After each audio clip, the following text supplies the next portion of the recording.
مجلس ذکر میں شریک خواتین و حضرات، ہمارا آج پھر سے ایک نیا ٹاپک الحمدللہ شروع ہو رہا ہے جو ربیع الثانی اسلامک کیلنڈر کا جو منتھ ہے، اس حوالے سے ربیع الاول میں نبوت کی بہار ہے اور ربیع الثانی میں اولیاء کی بہار ہے۔ سبحان اللہ سبحان اللہ ماشاء اللہ۔ اللہ تعالیٰ کا ایک نظام ہے، جس طرح جونیئر سینئر ہوتے ہیں، چیف ہوتا ہے، اس کے انڈر کوئی یعنی بہت ساری اس کی مینجمنٹ ہوتی ہے، کمیٹی ہوتی ہے، ایک چیئرمین ہوتا ہے، اس کے نیچے اس کے ڈائریکٹرز ہوتے ہیں۔ ماشاء اللہ۔ کمپنی ہے تو کمپنی کے اندر بھی ڈائریکٹر سسٹم ہوتا ہے۔ اسی طرح آپ مسجد کی انتظامیہ دیکھ لیں، اس میں بھی کوئی نہ کوئی سسٹم ہوتا ہے۔ گھر کا نظام دیکھ لیں تو خامند ہے، بیوی ہے، والدین ہیں، پھر اولاد ہے۔ ایک سسٹم ہوتا ہے کہ جس سسٹم کو آگے چلانے کے لیے اللہ تعالیٰ نے کچھ ایک نظام رکھا ہوا ہے۔ ماشاء اللہ بے شک۔ ہم بھی اسی سسٹم کو چلا رہے ہیں، اور آج میں تو سوچتا تھا کہ اس سسٹم کو چلانے کے لیے شاید ہم 2-3 باہر کے ویدر کو دیکھنے کے بعد تو میں نے سوچا کہ شاید ہم چند ہی ہوں گے کچھ اس میں، لیکن اللہ تعالیٰ نے بڑا فضل فرما دیا کہ ہمیشہ میری توقعات کے خلاف ہی ہوتا ہے۔ میں سوچتا ہوں 2-3 ہوں گے تو اللہ کرتا ہے 1 صفر ساتھ لگ جاتا ہے، اس میں ہمارا برکت کا سلسلہ ہو جاتا ہے۔ اور حضرت علی رضی اللہ تعالیٰ عنہ کا یہی فرمان ہے کہ عرفت ربی بفصح العزائم، میں نے اپنے رب کو پہچانا ہے اس وجہ سے کہ میں ارادہ کرتا ہوں اور مضبوط ارادہ کر دیتا ہوں، لیکن اس کو کوئی توڑ دیتا ہے۔ میری سوچ بکھر جاتی ہے، میری سوچ ختم ہو جاتی ہے، میری سوچ کے خلاف ہو جاتا ہے۔ میں سمجھتا ہوں کہ کوئی ایسا ہے کہ جس کی طاقت کو مجھے مان لینا چاہیے، کوئی سپریم ہے، کوئی سپر پاور ہے، کوئی ایسی شخصیت ہے کہ جو میرے ارادے کو، میری سوچ کو، میری کیفیت کو بدل دیتی ہے، اور وہی میرا مالک ہے۔ بے شک بے شک۔ تو آج ہم سیدنا شیخ عبد القادر جیلانی رضی اللہ تعالیٰ عنہ کے حوالے سے ابتدا کریں گے، لیکن اس سے پہلے تھوڑا سا ایک جس کو کہتے ہیں نا کہ گراؤنڈ ورک کرنا ہے، کہ یعنی روٹ ورک، اپنی بیسک فاؤنڈیشن، اس کو ذہن میں رکھنا بہت ضروری ہے۔ اللہ تعالیٰ نے نبیوں کو بھیجا، اس لیے نبیوں کو بھیجا کہ تاکہ اللہ تعالیٰ اپنے بندوں کو ان نبیوں کی وجہ سے ہدایت دے سکے۔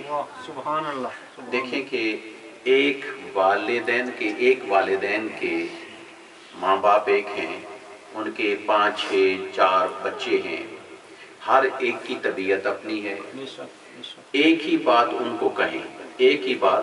کو کہیں اور جا کر کہیں یہ میرا میسج آگے کنوے کر دیں، تو ہر ایک کی سوچ اپنی ہوگی، اپنی اپنی سوچ کے مطابق وہ میسج کنوے کرے گا۔ ان کے الفاظ جدا ہوں گے، ان کے الفاظ کے اندر ان کی اپنی سوچ شامل ہوگی۔ اسی لیے خوابوں کا جو سلسلہ ہوتا ہے، جو لوگ خوابوں کا مسئلہ پوچھتے ہیں، جی مجھے فلاں آدمی نے، کچھ دوست ہے، کوئی خاتون ہے، اس نے کہا ہے کہ جی میں نے یہ خواب دیکھی ہے، آپ مسئلہ پوچھیں، اس کی تعبیر پوچھیں۔ تو ہمیشہ یاد رکھیں کہ جب بندہ سیکنڈ ہو جائے اور ایک کا بندے کا دوسرا ترجمان بن جائے اور دوسرے کی طرف سے وہ میسج دے رہا ہو، تو اس کے اپنے الفاظ شامل ہو جاتے ہیں۔ جب اپنے الفاظ شامل ہوں گے، اپنا خیال شامل ہوگا، اپنی کیفیت شامل ہوگی، تو اس میں خواب کی تعبیر بدل جائے گی۔ اسی طرح مسئلہ کوئی پوچھا جائے گا تو مسئلے کے اندر دوسرا بندہ کوئی مسئلہ بیان کرے گا، اوریجنل بندہ ہے تو اس کو پتہ ہے کہ میں نے کیا پوچھنا ہے، وہ کسی سے کہے گا تو وہ جا کر مسئلہ بیان کرے تو وہ اس میں اپنے الفاظ بھی بیان کرے گا، تو جس وقت کہے گا تو ہو سکتا ہے کہ اس کے الفاظوں کے زیادہ ہونے کی وجہ سے یا کم ہونے کی وجہ سے مسئلہ آگے پیچھے ہو جائے۔ اور لوگ پوچھتے ہیں میں گیا تو یہ پوچھا تھا، انہوں نے یہ جواب دیا، اور دوسرا گیا اور اس نے پوچھا اور اس نے یہ جواب دیا، حالانکہ پوچھنے کے مطابق ہی جواب ہوتا ہے۔ اس نے جن الفاظ میں پوچھا ان کو وہ جواب ملا، انہوں نے جس الفاظ میں پوچھا یہ جواب ملا۔ ایک آدمی نے کہا جی کہ میں نے یہ بات کہی ہے جی، میں نے یعنی بھول کے کھانا کھا لیا ہے، تو کیا میرا روزہ ٹوٹا ہے کہ نہیں ٹوٹا؟ تو آپ کیا جواب دیں گے کہ بھول کے کھانے سے روزہ نہیں ٹوٹا۔ اور جی میں نے کھانا کھا لیا ہے جی، اچھا آپ کو پتا تھا روزہ تھا؟ بس ہی پتا تھا نہیں روزہ تھا، کھانا کھا لیا، تو نے کھانا تو کھا لیا، دونوں نے کہا کھانا کھا لیا، ایک نے بھی کہا کھانا کھا لیا اور دوسرے نے بھی کہا کھانا کھا لیا۔ اب دونوں کا مسئلہ اپنا، ایک کو کہا گیا کہ تیرا روزہ نہیں ٹوٹا اور دوسرے کو کہا گیا تیرا روزہ ٹوٹ گیا ہے۔ اب ایک تیسرا آدمی ہے جس نے کہا کہ میں نے کھانا کھا لیا ہے، مجھے مسئلے کا پتہ نہیں بھائی، مفتی صاحب سے، امام صاحب سے، شیخ صاحب سے، حافظ قاری صاحب سے، کسی سے بھی میرا مسئلہ پوچھ لو۔ اس نے جا کر کہا کہ جی ایک آدمی اگر روزے کی حالت میں کھانا کھا لے تو اس کے بارے میں آپ کیا کہتے ہیں؟ تو امام صاحب پوچھیں گے اس نے جان بوجھ کے کھایا ہے یا بھول کے کھایا ہے، نیند کی حالت میں کھایا ہے، غنودگی کی حالت میں کھایا ہے یا بیداری کی حالت میں کھایا ہے، کانشیس تھا یا انکانشیس تھا، کس حالت میں کھایا؟ جی مجھے تو اس کا نہیں پتا۔ تو وہ کہے گا اچھا نہیں پتا تو پھر آپ اس طرح کریں کہ جا کے پوچھ کے آئیں، پوری بات بتائیں گے تو تب مسئلہ سامنے آئے گا، وگرنہ ایک کے کہنے پر کھانا روزے نہیں ٹوٹا اور دوسرے کے کھانے کہنے پر روزہ ٹوٹ گیا ہے۔ تو یہ بات ہوتی ہے کہ مسئلہ ایک ہی ہوتا ہے، کام ایک ہی ہوتا ہے، پوچھنے والے کی نوعیت اپنی اپنی ہوتی ہے، اس کے مطابق جواب ہوتا ہے۔ اللہ تعالیٰ نے اس کائنات کے اندر مخلوق کو ہدایت دینی تھی تو اللہ خود بھی ہدایت دے سکتا ہے اور دیتا بھی ہے۔ اللہ ہدایت اللہ ہی دیتا ہے، جس کو اللہ ہدایت نہ دے تو کوئی بندہ اس کو ہدایت دے نہیں سکتا۔ مسلمانوں کے گھر میں کافر پیدا ہو جاتے ہیں اور کافروں کے گھر میں مسلمان پیدا ہو جاتے ہیں۔ اب پیدائش کے حوالے سے نہ کوئی مسلمان ہے نہ کوئی کافر ہے، پیدائش کے حوالے سے بالکل وہ اپنے خالق کو پہچانتا ہے، اپنے مالک کو پہچانتا ہے، اور اس حوالے سے نہ اس پر نماز فرض ہے، نہ زکوٰۃ فرض ہے، نہ حج فرض ہے، کیونکہ بالکل نابالغ ہے، نیو بورن بیبی ہے، نیا بچہ ہے۔ لیکن جس وقت بڑا ہوتا چلا جائے گا اس پر حکم آتا چلا جائے گا، یہ ایسا ہے، یہ ایسا ہے، یہ ایسا ہے۔ اس حوالے سے جو بات ذہن میں رکھنی ہے وہ یہ ہے کہ اللہ سبحانہ و تعالی نے جس وقت کائنات میں اپنی ہدایت کے لیے اپنا پیغام بھیجنا چاہا تو اللہ نے سب کی طرف میسج نہیں کیا، محض اس لیے کہ جب سب کی طرف میسج کرے گا اللہ تعالیٰ تو سب کے خیال اپنے اپنے ہیں، سوچ اپنی اپنی ہو جائے گی۔ جب سوچ اپنی اپنی ہو جائے گی تو جو سوچ ہوگی وہی مذہب بن جائے گا۔ اب سارے کے سارے ایک ہی مذہب میں تو نہیں ہوں گے، ایک ایک کے بارے میں سوچے گا، دوسرا دوسرے کے بارے میں سوچے گا۔ تو اللہ سبحانہ و تعالیٰ نے اس علاقے میں اور اس شہر میں یا اس سٹی میں یا اس ایک بہت بڑے جو آپ سمجھ لیں کہ زمین کا ایک ٹکڑا ہے خاص کر کے، اللہ تعالیٰ نے اس ایریا کے لیے ان میں سے جو پائس پیپل، جو اللہ تعالیٰ کی بارگاہ میں یعنی مکرم ہوتے ہیں، جن کی زبان پر جھوٹ نہیں آتا، جن کا کیریکٹر بالکل کلیئر اور کلین اور پیور ہوتا ہے، اللہ سبحانہ و تعالیٰ ان کو سلیکٹ کرتا ہے اپنے پیغام کے لیے، جن کو کہا جاتا ہے نبی، پروفٹ، میسنجرز، اللہ کے رسول، جن کو کہا جاتا ہے نبی اور یعنی میسنجر۔ ان دونوں کے معنی ہی ہیں نبی اور رسول۔ رسول کا معنی ہے ادھر سے پیغام لیا اور ادھر پہنچا دیا، یعنی کسی چیز کا ارسال کر، وہاں سے آئی اور یہاں پہنچا دی، جیسی ملی آگے پہنچا دی، ٹرانسفر کر دی۔ اور نبی کہتے ہیں کہ ایک بندوں کو کسی ایسے ان سین کی خبر نہیں تھی جس کو وہ دیکھ نہیں سکتے تھے، غیب وہ چیز تھی، اللہ کے نبی نے اللہ کے بتانے سے اس غیب کو جانا اور بندوں کو اس غیب کے بارے میں بتا دیا سبحان اللہ کہ تمہاری اپروچ نہیں ہے لہٰذا تم وہاں تک چلے جاؤ۔ یہ اللہ سبحانہ و تعالیٰ نے ایک نظام رکھا ہے نبیوں اور رسولوں کا۔ اور نبی اور رسول بھی تو ہمیشہ رہنے والے نہیں ہوتے، دنیا سے تشریف لے جاتے ہیں، ایک دنیا کا نظام ہے، دنیا میں جو پیدا ہوتا ہے اس نے ایک دن دنیا سے جانا ہے۔ وہ اللہ کا نبی ہو، اللہ کا ولی ہو، رسول ہو، اللہ کا پیارا ہو، انسان گناہگار ہو، بدکار ہو، سیاکار ہو، نیکوکار ہو، جانا ہے ایک دن۔ اب اللہ سبحانہ و تعالیٰ نے ان نبیوں سے کہا کہ جس وقت کہ اپنے بندوں میں سے تم اب بندے تلاش کرو، جو بندہ تمہارے زیادہ قریب آئے گا، تمہاری کاپی، تمہاری نقل، تمہاری کیفیت اس بندے کے اندر زیادہ ہوگی، میں اسی بندے کے اندر فیض بھی منتقل کر دوں گا۔ سبحان اللہ۔ جو میرے نبی تو کہے گا نا، جو میں کہتا ہوں وہ فیض ہے، اب وہی میرے کہنے پر تو کہتا ہے تو وہ فیض اور طاقت آ جاتی ہے۔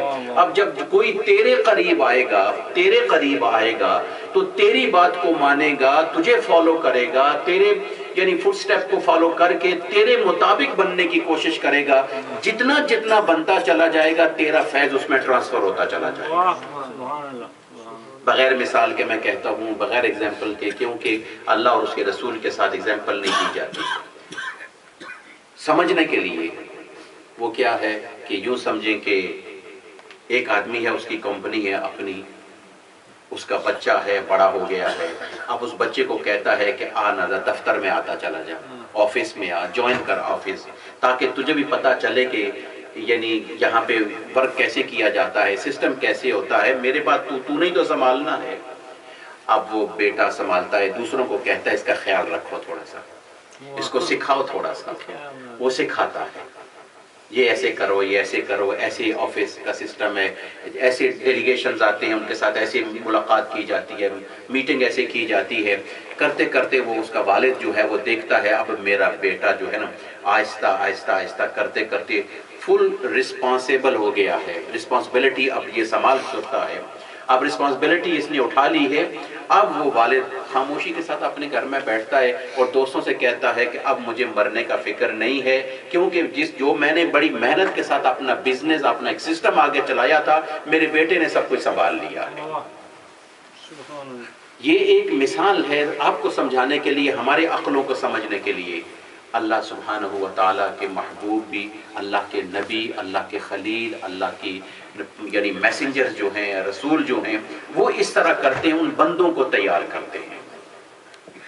اب ان بندوں کو جب تیار کیا جاتا ہے تو وہ بندے رسول کی کاپی کہلاتے ہیں، رسول کی عکس، رسول کا ریفلیکشن ان میں نظر آتا ہے، اور ان کا ہر سٹیپ رسول کے مطابق ہوتا ہے۔ جس نبی کے مطابق ہو اتنا ہی اللہ کے قریب ہوتا ہے۔ اس شخص کو اللہ ایک نام دیتا ہے، مثلاً اس کا نام ہے، جیسے ہمارے مرزا صاحب ہیں، مرزا حاجی محمد دین صاحب، اب اللہ ان کو حاجی مرزا محمد دین نہیں کہے گا، مرزا محمد مظہر نہیں کہے گا، طارق لوہار، حاجی طارق لوہار نہیں کہے گا۔ اللہ جس وقت دیکھتا ہے کہ انہوں نے اپنی شیپ کو اور اپنے یعنی سسٹم کو اور اپنے ایک مورل لائف کو اور اپنے سوشل لائف کو اور اپنے سسٹم کو جتنے کا جتنا چینج کر سکتے تھے کرتے ہوئے، اب ان کا اٹھنا بیٹھنا میرے نبی کے مطابق ہو گیا ہے۔ اب جس سے جو ڈیل کرتے ہیں صرف اور صرف اللہ کی رضا کی خاطر کرتے ہیں۔ سلام کیا اللہ کی رضا کی خاطر، اپنی رسپیکٹ کی خاطر نہیں۔ کسی کو ویلکم کیا اللہ کی رضا کی خاطر کیا، کسی کو کھانا کھلایا اللہ کی رضا کی خاطر کیا، یعنی اللہ کی رضا کی خاطر جو کچھ کرتے ہیں اور کچھ نہیں۔ تو اللہ ان کو ایک نام دے گا، نام یہ دے گا کہ تم اب میرے دوست ہو، تم میرے کیا ہو؟ اب اس کو عربی میں ٹرانسلیٹ کریں، عربی میں ٹرانسلیٹ کریں گے تو دوست کو کہتے ہیں ولی، دوست کو کیا کہتے ہیں؟ ولی۔ تو ولی کی جمع ہے اولیاء، ولی کی جمع کیا ہے؟ اولیاء۔ اور اللہ سبحانہ و تعالیٰ ارشاد فرماتا ہے، لفظ ولی میں اللہ بھی ارشاد فرماتا ہے، اولیاء میں بھی اللہ ارشاد فرماتا ہے۔ ولی میں اللہ ارشاد فرماتا ہے انما ولیکم اللہ ورسولہ والذین آمنوا، بے شک تمہارا ولی اللہ بھی ہے، لیکن اللہ کو تم دیکھ نہیں سکتے، لہٰذا وہ نظر نہیں آتا۔ اب اللہ کو کیسے پہچانو گے؟ تو اللہ نے اپنا ایک میسنجر تم میں بھیجا ہے، اس کو فالو کرو گے، جتنے اس کے قریب ہوگے اللہ اتنا ہی تمہارے قریب ہوگا۔ اب نبی نظر نہیں آتا، جیسے آپ ہیں اور میں ہوں، ہم میں ہمارے دور میں کوئی نبی موجود نہ موسیٰ علیہ السلام ہے، نہ عیسیٰ علیہ السلام ہے، اور ہمارے حضور اکرم بھی دنیا سے تشریف لے جا چکے ہیں، پردہ پوش ہو چکے ہیں، 63 سالہ 63 ایئرز یعنی آپ کی ایج تھی ٹوٹل، 23 ایئرز آپ کی پروفیسی لائف تھی، اور اس کے مطابق آپ دنیا سے تشریف لے جا چکے ہیں۔ اب ہم میں کوئی نبی ہے نہیں، یا لا نبی بعدی، نو پروفٹ آفٹر می، حضور نے فرما دیا کہ میرے بعد کوئی نبی نہیں ہے۔ تو اب ہم میں نبی نہیں ہے تو ہم کیا کریں؟ تو یہ ہوتا ہے کہ اللہ تعالیٰ اپنے نبیوں کے فالوورز جتنے ہوتے ہیں جو اس امت کے اندر اس رسول کی مطابق اولیاء اللہ کہلاتے ہیں، اور اللہ تعالیٰ ارشاد فرماتا ہے انما ولیکم اللہ، اے رسولو بے شک تمہارا مددگار اللہ ہے، ورسولہ، اے ایمان والو تمہارے مددگار اللہ کے رسول ہیں، اور اے لوگو، عام لوگو، تمہارے ہاں اللہ کا رسول موجود نہ ہو تو والذین آمنو، جو ایمان والے ہیں اور جن کا کیریکٹر رسول کے مطابق ہے، اللہ کے نبی کے مطابق ہے، وہ تمہارے مددگار ہیں، اور تمہیں راستے کی طرف وہی اللہ کے نائب بن کر، وہی رسول کے نائب بن کر، وہی نیک لوگوں اور صحابہ کے نائب بن کر تمہیں اپنی طرف بلا کے اللہ اور اس کے رسول کی طرف بلاتے ہیں تمہیں۔ ان کو اولیاء کہتے ہیں۔ اور اولیاء اکرام کیا ہوتے ہیں؟ اللہ تعالیٰ نے ان کے بارے میں ارشاد فرمائے الا، خبردار، بیوے، ہوشیار، لا خوف علیہم ولا هم یحزنون، الا ان اولیاء اللہ، بے شک جو اللہ کے ولی ہوتے ہیں، اللہ کے دوست ہوتے ہیں، ولی کی جمع اولیاء ہے، جو اولیاء ہوتے ہیں اللہ کے دوست ہوتے ہیں، جن کو اللہ نے نومینیٹ کر دیا، یعنی ایک نام کے ساتھ ان کو مینشن کر دیا، ولی کے نام سے مینشن کر دیا، لا خوف علیہم ولا هم یحزنون، نہ وہ کسی سے ڈرتے ہیں، نہ وہ کسی میں پریشان ہوتے ہیں، نہ ان کو اپنی فکر ہوتی ہے، نہ ان کو بیگانوں کی فکر ہوتی ہے۔ لا خوف علیہم ولا هم یحزنون، یہ خوف اور حزن یہ دو چیزیں ہیں، خوف اور حزن۔ خوف کیا ہوتا ہے؟ خوف آؤٹ سائڈ پہ ہوتا ہے، دوسرے کا ہوتا ہے، مثلا کہ یہاں پہ ایک سنیک کھڑا ہے، ایک کوبرا ہے، آپ بھی وہاں موجود ہیں، اب آپ راستے میں ہیں، آپ آگے جا نہیں رہے، کسی نے پوچھا کیوں؟ جی کوبرا ہے، سنیک کھڑا ہے۔ اب آپ کی پرابلم کچھ نہیں ہے، لیکن اس کا خوف آپ کے دل میں سوار ہو گیا ہے، اس کا خوف آپ کے دل میں، غیر کا خوف آپ کے دل میں آ گیا ہے، لہٰذا آپ نے راستہ چھوڑ دیا۔ اللہ کے ولیوں کو یہ خوف نہیں ہوتا، اور اس کی مثال میں چھوٹی سی دے دوں حدیث مبارک سے۔ عبداللہ ابن عمر رضی اللہ تعالیٰ عنہ، حضرت عمر رضی اللہ تعالیٰ عنہ کے بیٹے، نبی تو نہیں ہے نا، صحابی ہیں، صحابی کے بیٹے ہیں، حضرت عمر کے بیٹے ہیں، تو جو نبی نہیں ہے اور امت کے اندر کیریکٹر اس کا اعلیٰ ہو جائے تو اس کو ولی اللہ کہتے ہیں۔ صحابی ہیں اور اس امت کے اعلیٰ درجے پر فائز ہیں، صحابی درجے پر ہیں۔ ایک مرتبہ آپ سفر کر رہے تھے، اور اس سفر کے دورانیہ میں، یعنی ٹریول کر رہے تھے، اس ٹریول کے ڈیورنگ، یعنی اپنا اس سفر کے، آپ نے دیکھا کہ کچھ لوگ ادھر کھڑے ہیں، کچھ لوگ ادھر کھڑے ہیں۔ پرابلم کیا ہے؟ یہ نہ ادھر والے ادھر جا رہے ہیں، نہ ادھر والے ادھر جا رہے ہیں، ادھر سے بھی پیچھے سے لوگ آ رہے ہیں اور رکتے جا رہے ہیں، ادھر سے بھی لوگ آ رہے ہیں۔ سمجھنے لگی ان کو، وہ ایک سائڈ کے قریب آ گئے۔ جب قریب آئے تو آپ نے ان لوگوں سے پوچھا کہ پرابلم کیا ہے کہ آپ یہ کراس نہیں کر، صبر کیوں نہیں کرتے؟ انہوں نے کہا دیکھا ہے نا وہ لائن کھڑا ہے درمیان میں، وہ جنگل کا شیر کھڑا ہے، کنگ آف جنگل جو ہے نا وہ کھڑا ہے، وہ لائن کھڑا ہے، ہم شیر کھڑا ہے، اس کو آگے سے آگے کون جائے؟ جو ادھر جاتا ہے جیسے دیکھتا ہے ڈر کے مارے لوگ پیچھے ہٹ جاتے ہیں۔ آپ نے فرمایا اچھا یہ شیر سے تم ڈرتے ہو؟ نے کہا ہاں، بس اتنی سی بات تھی۔ آپ نے راستے کو چیرا، یعنی راستہ بنایا، آپ نے لوگوں کو اپنے ہاتھ سے پیچھے کیا اور پیچھے کرتے ہوئے سیدھے شہر کے پاس چلے گئے۔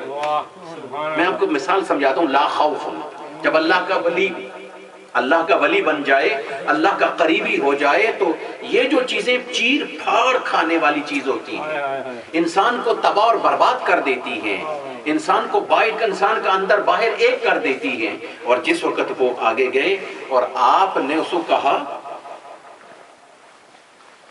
ایھا الاسد، او شہر، انا خادم النبی صلی اللہ علیہ وسلم، ایک جملہ کہا، انا خادم النبی صلی اللہ علیہ وسلم، میں اللہ کے رسول کا خادم ہوں، اللہ کے رسول کا ماننے والا ہوں، وہ رسول جو تیرا بھی رسول ہے، رسولی و رسولک، جو میرا بھی نبی ہے اور تیرا بھی نبی ہے، اور تو نے لوگوں کو تنگ کیا ہوا ہے۔ آپ نے اس کا کان پکڑا اور فرمایا آئندہ مجھے یہاں تو نظر نہ آئے، یہاں سے چلتا بن۔ بس کان سے پکڑا، اب شیر کو کون کان سے پکڑے؟ ہم تو جہاں زو میں دیکھنے کے لیے جاتے ہیں، جہاں شیر ہوتے ہیں، ٹائیگرز ہوتے ہیں، وہاں تو لوہے کی یعنی آئرن بارز ہوتی ہیں، وہ بڑی بڑی میٹلز کی بار ہوتی ہیں، اور ہم ان کے پیچھے دیکھتے ہیں اور پھر بھی قریب نہیں جاتے۔ اور جو لوگ جاتے ہیں، کبھی کبھی آپ نے منظر ان کا دیکھا ہے نا، وہ پھنس جاتے ہیں اور کبھی کیا سے کیا ہو جاتے ہیں۔ اور سرکس میں اگر کوئی ہو تو سرکس میں بھی تو ان کو پڑھایا جاتا ہے، پھر بھی لوہے کی باروں کے پیچھے ہوتے ہیں، ٹرینڈ لوگ ہوتے ہیں اور پھر ان کے ساتھ ہوتے ہیں۔ اور اگر کسی اوپن زو میں سفاری پارک جو ہے اس میں چلا جایا جائے تو بندہ اپنے آپ کو سکیور کر کے جاتا ہے، وہ سکیور تو نہیں ہوتے، وہ اوپن ہوتے ہیں، وائلڈ ہوتے ہیں، لیکن بندہ اپنے آپ ایسے گیج میں ہوتا ہے، ایسے معاملے پنجرے میں ہوتا ہے کہ جس سے وہ اٹیک نہیں کر سکتے، اور انسان سیف گزرتا ہے۔ لیکن پھر بھی کبھی ننگے ہاتھوں ایسا شیر کہ جس کو پالا بھی نہ ہو، ایسا شیر کہ جس کے ساتھ پہلے بات بھی نہ کی ہو، ایسا شیر کہ جس کو پہلے دیکھا بھی نہ ہو، اور وہ جائے اور اللہ کا نبی کا غلام چلا جائے اور کہے تو بھی غلام رسول ہے، میں بھی غلام رسول ہوں، تو بھی میرے رسول کی امت ہے، میں بھی رسول کی امت ہوں، جس رسول کا کلمہ تو پڑھتا ہے اسی کا کلمہ میں بھی پڑھتا ہوں، لہذا راستہ چھوڑ دے۔ کان پکڑا اور سب نے دیکھا، سب نے، بڑے بڑے لوگ کھڑے تھے، بڑے بڑے ٹریڈر، بڑے تاجر، بڑے قسم کے لوگ، بزنس مین کھڑے تھے۔ آپ نے اس کا کان پکڑا اور کہہ کے ادھر کر دیا۔ لوگوں نے کہا عبداللہ تو نے اس کو کیا کہا ہے؟ یہ تیرا یہ رکھا ہوا شیر تھا، تیرا پالا ہوا شیر تھا؟ فرمایا میں تو نہیں جانتا اس کو، صرف اس کا نام اسد ہے، اس کا نام شیر ہے۔ اسد جس طرح ہم ٹائیگر کہتے ہیں، لائن کہتے ہیں، تو عربی میں لائن کو اسد کہتے ہیں۔ تو یہ اس کا نام ہے، میں نے رسول اللہ کے بارے میں کہا ہے۔ اور ہر وہ چیز جب انسان رسول کا بن جائے اور جو رسول کا تابع ہو جاتا ہے، اللہ اس کو اپنے تابع کر دیتا ہے ساری چیز، ہر چیز اس کے ماننی شروع کر دیتی۔ یہ ولی ہے لا خوف، اس پر کوئی خوف نہیں۔ خوف کہتے ہیں آؤٹ سائڈ کا۔ میں نے اتنی لمبی بات کر لی ہے تاکہ آپ کو پتہ چلے آؤٹ سائڈ کا کسی کا خوف نہیں ہے۔ وَلَا هُمْ يَحْزَنُونَ، حزن کہتے ہیں اپنے آپ کو۔ میرے اندر ایک بیماری آ گئی، فار ایگزامپل میرے اندر ایک، اللہ نہ کرے کوئی ایسی بیماری، ڈیزیز آ جائے کہ جس کے بارے میں کوئی پرابلم ہو، مجھے ڈاکٹر آہستہ سے کہہ دے کہ تجھے ٹیومر ہے، تجھے کینسر ہے، اللہ نہ کرے کوئی ایسی بیماری آ جاتی ہے نا، اب میرا اندر سے اندر بس میرا اچھا خاصا میرا وجود تھا، اتنی بڑی باڈی تھی، بڑا ریسلر، بڑا اچھے قسم کا آدمی تھا، جیسے ہی ڈاکٹر نے کی تو میرا سارا سسٹم آہستہ آہستہ ریڈیوز ہوتا گیا۔ 1 سال کے بعد مجھے کسی بندے نے دیکھا، اس نے کہا جی مولانا کھانے پینے والے اتنے ماشاءاللہ پہلوان، یہ آپ کو کیا ہو گیا ہے؟ بس کچھ نہیں ہے، اندر سے بندہ مرتا چلا جاتا ہے، اندر سے مرتا، اس کو کہتے ہیں حزن۔ اللہ نے ارشاد فرمایا الا ان اولیاء اللہ لا خوف علیہم ولا هم يحزنون، یاد رکھو جو اللہ کا بن جائے، نہ آؤٹ سائڈ پر دوسروں کا اس پر کوئی خوف طاری ہوتا ہے اور نہ اپنے اندر اس کے خراب اور تباہ ہونے کا، اس لیے کہ اندر اللہ کی رحمت اور ذکر کی برکات اندر موجود ہوتی ہیں، اور اللہ کا نام تمام بیماریوں کی شفا کا باعث بنتا ہے۔ اور باہر سائڈ پر کیا ہوتا ہے؟ لا خوف علیہم، ان کی مجلس میں جو آتے ہیں ہمیشہ ان کے پاس رہنے والے ہوتے ہیں، لنک جوڑے ہوئے ہوتے ہیں، تعلق رکھے ہوئے ہوتے ہیں، ان پر بھی اللہ تعالیٰ کے عذاب کا خوف نہیں ہوتا۔ یہ چیز ہوتی ہے الا ان اولیاء اللہ لا خوف۔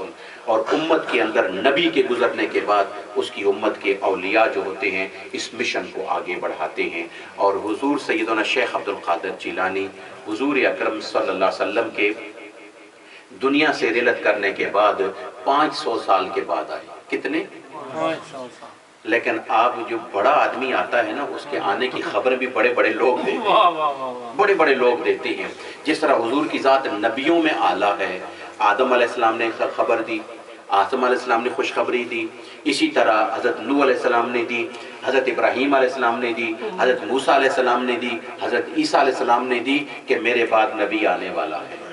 ایسا رسول آنے والا ہے، ایسی عظمتوں والا نبی آنے والا ہے۔ نبیوں نے گواہی دی، اور جب امت کے اندر کوئی بڑا اللہ کا ولی آنے والا ہو تو 5 صدیاں گزری ہیں، 5ویں صدی کے آخر میں یعنی 471 ہجری میں آپ کی ولادت ہوئی، فرسٹ آف رمضان میں آپ کی ولادت ہوئی، اور پہلی ہجری میں پہلے سال فرسٹ سینچری میں حضرت اویس قرنی نے خبر دی، دوسری میں بھی دوسرے لوگوں نے دی، تیسری میں بھی دی، اور تیسرے میں حضرت بایزید بستامی نے دی، جنید بغدادی نے دی، اور اسی طریقے سے بلکہ حضرت جنید بغدادی رحمۃ اللہ علیہ ایک مرتبہ بغداد شریف میں درس دے رہے تھے، 200 سال کی پہلے کی بات ہے، درس دے رہے تھے، اور آپ نے ارشاد فرمایا، اس طرح جمعے کا دن تھا، جمعے میں اپنی گفتگو فرما رہے تھے، اچانک ایک کیفیت طاری ہو گئی، اور آپ نے اپنے سر کو نیچے جھکایا، آپ نے فرمایا قدمہ علی رقبتی، قدمہ علی رقبتی، یہ جملہ کہا کہ اس کا قدم میری گردن پر، اس کا قدم میری گردن پر، قدمہ علی رقبتی، اس کا قدم میری گردن پر۔ لوگ حیران ہو گئے کہ کس کا قدم حضرت کی گردن پر، کیا ہو گیا؟ لیکن کسی کی ہمت نہیں ہوتی تھی اولیاء کے سامنے کہ ایک دم اٹھ کے یہ بات کہے، نہیں، مجلس یہ آداب ہوتے ہیں۔ اور جس وقت ذکر فکر ختم ہو گیا، لوگ جمعہ کی نماز پڑھ کے چلے گئے، تھوڑے حضرات ملنے والے بیٹھے، آپ نے فرمایا حضرت کس کے بارے میں فرمایا کہ قدمہ علی رقبتی، اس کا قدم میری گردن پر؟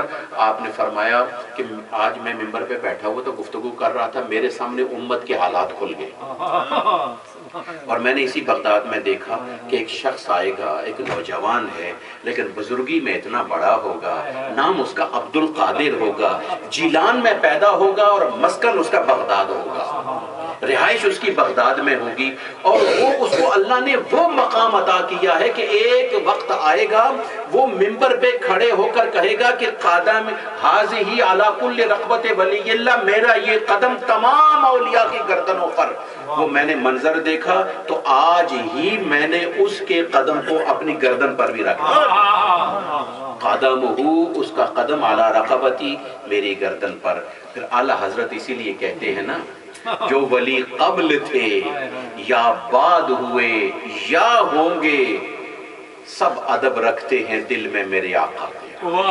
شیخ عبد القادر جیلانی، یہ ایک آپ کے حوالے سے ہر سینچری میں بڑے بڑے شیوخ نے، بڑے بڑے، میں نے چند نام دیے، بایزید بستامی، جنید بغدادی، حبیب اجمی، حسن بصری، اویس قرنی، اگر ایک ایک صدی میں بھی ان کو رکھ لیا جائے پھر بھی 5 پورے ہو گئے، یہ تقریباً 75 بڑے بزرگ ہیں جو اپنے اپنے دور کے بڑے، سب نے سیدنا شیخ عبد القادر جیلانی کے آنے کی خبر دی ہے۔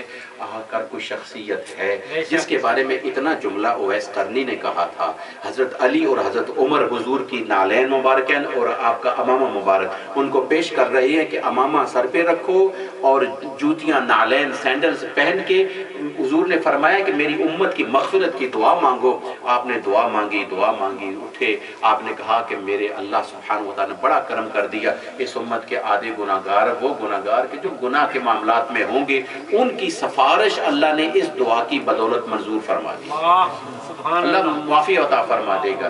حضرت عمر نے فرمایا، آپ نے فرمایا ویسے کدی سجدہ لمبا کر لیتے نا، تھوڑے سے سجدے کو لانگ کر لیتے، تھوڑا سا اور آگے کر لیتے، یا پھر آپ اس طرح کر لیتے کہ دوسرا سجدہ کر لیں۔ آپ نے فرمایا میں نے بھی تو خدا سے یہی عرض کیا تھا، تو اللہ نے فرمایا جو تیرے حصے کی بات تھی دعا وہ میں نے قبول کر لی، ایک 5ویں صدی میں ایک اور میرے حبیب کا بیٹا آ رہا ہے، میرے حبیب کے غلام ایک اور آ رہا ہے جس کا نام عبد القادر ہوگا، وہ میری بارگاہ میں دعا کرے گا اور اس کی دعا کی برکت سے میں گناہگاروں کو بخشوں۔ سبحان اللہ۔ اس لیے یہ شیخ عبد القادر جیلانی کا مقام ہے۔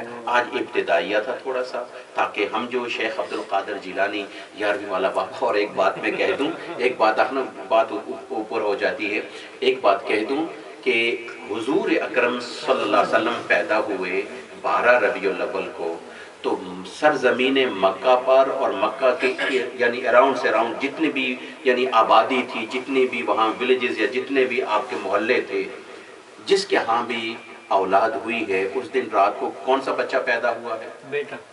اللہ نے کیا دیے؟ بیٹے دیے، بیٹے پیدا ہوئے۔ اور جس دن شیخ عبد القادر جیلانی پیدا ہوئے، تاریخ والے لکھتے ہیں کہ اس قصبہ جیلان میں، صوبہ جیلان میں، جو ایریا ہے گیلان کا ایک بہت بڑا ایریا ہے گیلان کا، یوں سمجھ لیں جیسے آپ مڈ لینڈ سمجھ لیں، سمجھنے کے لیے